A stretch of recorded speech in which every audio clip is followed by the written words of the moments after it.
Mentuhotep started the Middle Kingdom. And how can Old and Middle Kingdom be compared?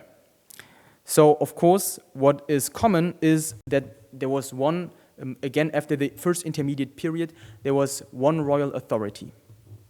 But there was one difference. In the Old Kingdom, it was all centralized. Everything belonged to the king. But in the Middle Kingdom, the power of the local elites was larger. And why? Because of the first intermediate period. Because the first intermediate period, the Old Kingdom went into the first intermediate period because the power of the local elites was too strong. And then the power of the local elites in the Middle Kingdom, it went down again, but not that much. So local elites still were very strong. And this will also become important later. And then we also have a new foreign policy. Now, in the Old Kingdom, the kings thought it is okay to have some influence on our neighbors and make good trade with them and so on, and have some trade bases. But in the Middle Kingdom, they saw, okay, because we cannot really, we have not controlled our neighboring states in the Old Kingdom. This is the reason why Egypt was invaded and Egypt broke down. So they thought, now we need to prevent this.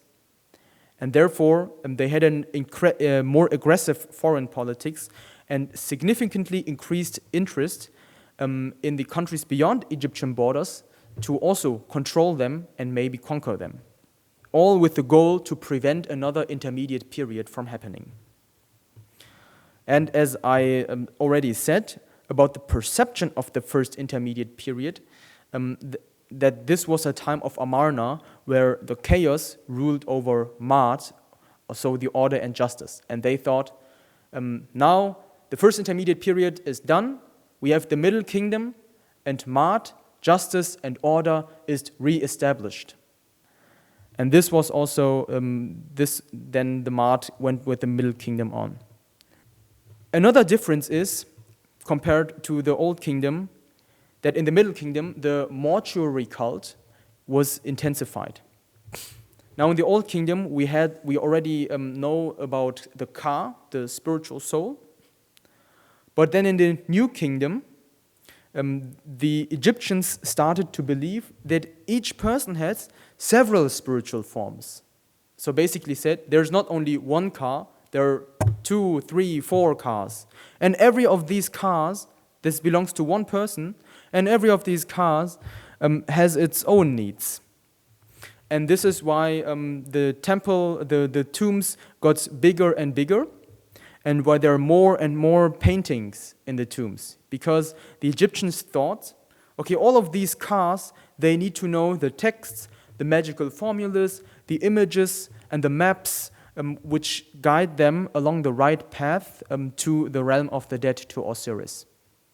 So, and this is why, starting from the Middle Kingdom, the Egyptians started to paint all these paintings and write all these hieroglyphs on the walls of the tombs and even on the coffins of the tombs, so that that these spiritual Kas could read all that and be guided through their life after death. When we look at the paintings of the tombs, these are not just some paintings so that it looks good.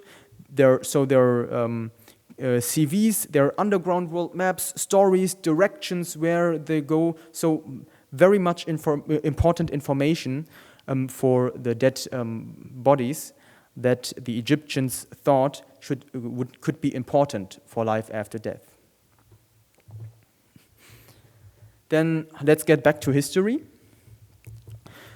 So the most powerful dynasty of the Middle Kingdom was the 12th dynasty.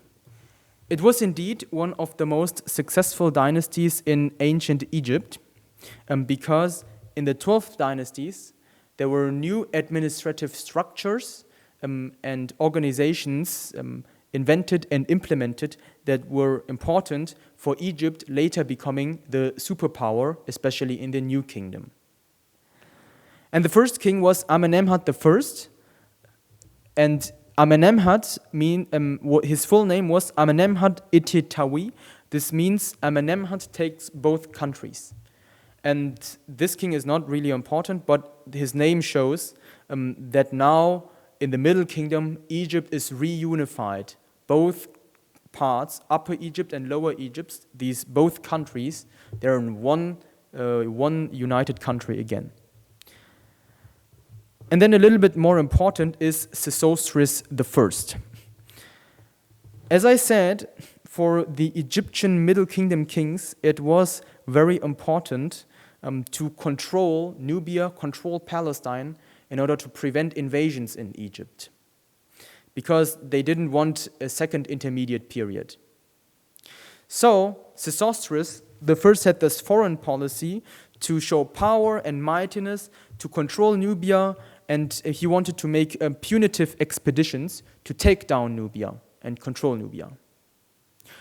But there was one problem. He didn't have an army.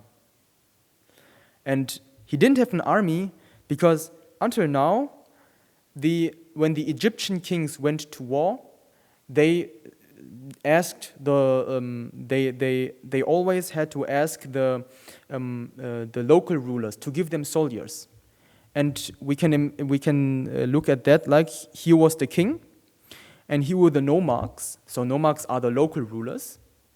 And then it was a little bit like the feudal system in the Middle Age Europe. So the king said to the local ruler, I give you protection and I give you land that you can use and where you can make industry and agriculture. And in turn, you give me taxes and soldiers. So the power of the local rulers was pretty strong. But now, what Sesostris I saw, okay, this model doesn't work anymore when we want to be an aggressive power, when we want to expand our country.